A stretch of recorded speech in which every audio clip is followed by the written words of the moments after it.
มาถ่ายเอานี่เอาดีๆเด้อหลวงพี่หลวงพี่ขำเพื่ออะไรมาเนี่ย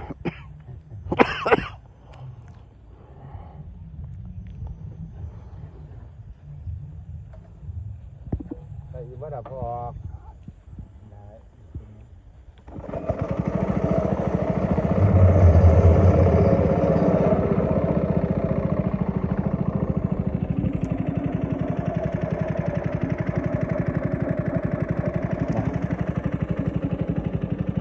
จุดหมายก็คือพุ่น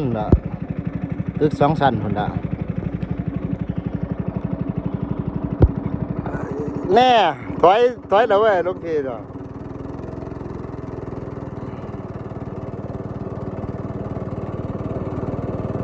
ช่วงนี้ครับเขาก็ปล่อยน้ำเขื่อนเลยเนาะน้ำก็ได้ปกติสงกรานต์ในน้ำจะบ่ได้ปานนี้เนาะพี่ในน้ำได้หรือว่าเขาปล่อยเขื่อนมาไว้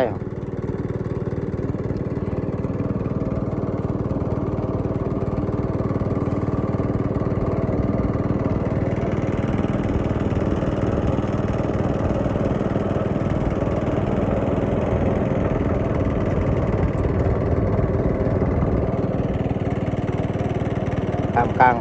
สายน้ำคลอง